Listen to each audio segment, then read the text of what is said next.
उसके हृदय के अंदर भाव बन जाते हैं, ये मेरे परमात्मा की वाणी है, और उस वाणी को सुन करके वो अपने आप को धन्य हो जाता है। ऐसा लगता है कि उसके ऊपर परमात्मा की कोई ना कोई कृपा है, जिस कारण वो चल करके नहीं आया, परमात्मा ने उसको ऐसी जगह भिजवा दिया। तो जाकर के थोड़ी देर मेरी वाणी को सुन ले, तेरे हृदय के अंदर जो वेदना है, जो कष्ट है, जो परेशानी है, वो सहज और सरल हो जाएगी। और इसीलिए 18वें अध्याय में भगवान कहते हैं कि अज्ञानी मनुष्य ही जन्म और मरण में भटकता है, स्वर्ग और नरक की उसी को चिंता होती है, परंतु जिसको परमात्मा से लगन लग गई, ऐसा व्यक्ति परमात्मा से दूर नहीं हो पाता और किसी न किसी रूप में उसके ऊपर परमात्मा की कृपा हो जाती है। और यही तो मोक्ष है। हम सोचते हैं पिंडदान करके और हमें मोक्ष प्राप्त हो जाएगा, ऐसा नहीं है।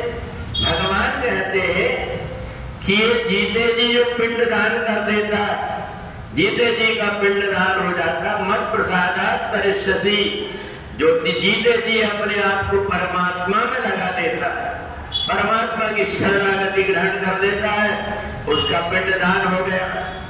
जहां हम पिंडदान करने जाते हैं वहां तो ना हमारा मन रहता है, ना शरीर रहता है। जिस व्यक्ति का हमको पिंडदान करना है उसकी कोई वस्तु भी नहीं होती, उसका शरीर भी जल करके नष्ट हो जाता है, उसकी अस्थि भी हम सिरा देते हैं, फिर वहां पिंड नाम की कोई चीज बची नहीं।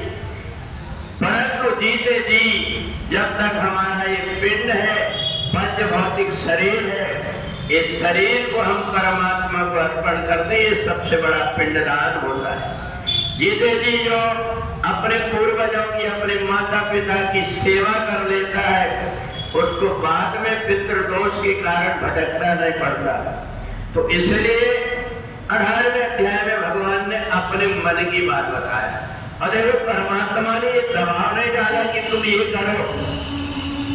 परमात्मा ने कहा कि ये मैंने तुम्हें तुम्हारे कल्याण की बात बता दिया, अब यथेच्छसि तथा कुरु, जैसे तुम्हारी इच्छा है तुम वैसा करो। तो इसलिए गीता का ज्ञान हमें बंधन से मुक्त कर देता है। इसलिए गीता को जो पढ़ता है उसका जीवन सार्थक हो जाता है। बोले वृंदावन बिहारी लाल